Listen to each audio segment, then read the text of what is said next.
Thank you, Madam Chair.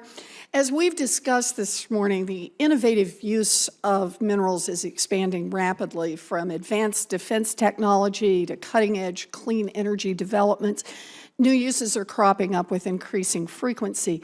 We depend on these valuable materials every day for components in phones, computers, roads, and that means we count on having a steady supply of them.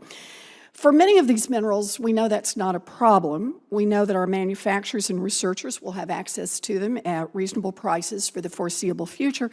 But for others, we don't have much choice except to use unreliable foreign sources and to accept the risks that come along with that.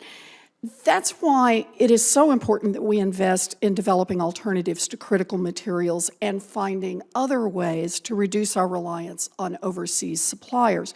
Northeastern University in Boston, for example, has conducted important research on rare earth minerals, focusing on potential substitutes for these minerals in ultra-strong magnets that are now used in everything from hybrid cars to headphones to jet engines. Dr. Silbergleit, given how reliant we are on importing critical minerals, can you explain how high-quality research can reduce the risks associated with supply shortages and disruptions? Thank you, Senator Warren. Research can reduce the risks in several ways. One is to reduce the amount that we use simply by using the same material more efficiently with a better product design, and this is going on in the tungsten industry for many years, and it's accelerated because of the situation you described.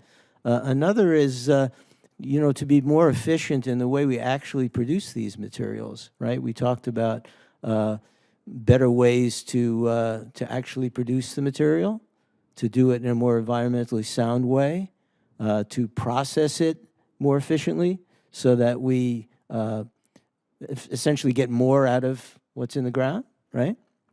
And another possibility is to substitute one material for another. I believe the research you quoted talks about using cerium, which is a much more abundant and less supply risky material than neodymium and dysprosium, which are the ones that are quite a bit of a problem, according to the Department of Energy, for example. So there are all these different ways, and I think we need to, like with energy, it's not one versus another. You need them all. So I think we need to pursue all of those. Good. Well, that's very valuable to talk about the different ways in which research can be helpful in this area. And Dr. Kimball, what mineral needs does our country have that we might be able to help address with better investments in research? Can you just give us an idea of that? Senator, are you asking what specific minerals we should be pursuing? Or general areas where we should be working? I think one of the most important things is really looking at the life cycle analysis of various minerals where we know that there is demand through industry. And some of those minerals are included in the list that has been referenced several times this morning, where we do have foreign dependence. Part of the challenges that we as a nation face is to not become too dependent on a single source for any particular commodity, but to understand the distribution so that if there is disruption in those commodities, that in the supply of those commodities, that our needs are not put at risk. And so I think that's another valuable area for research. Good. That's very important. Thank you. You know, I realize that investments in high-quality research can't solve all our problems, but this research represents a very important opportunity to reduce our reliance on unreliable foreign mineral sources.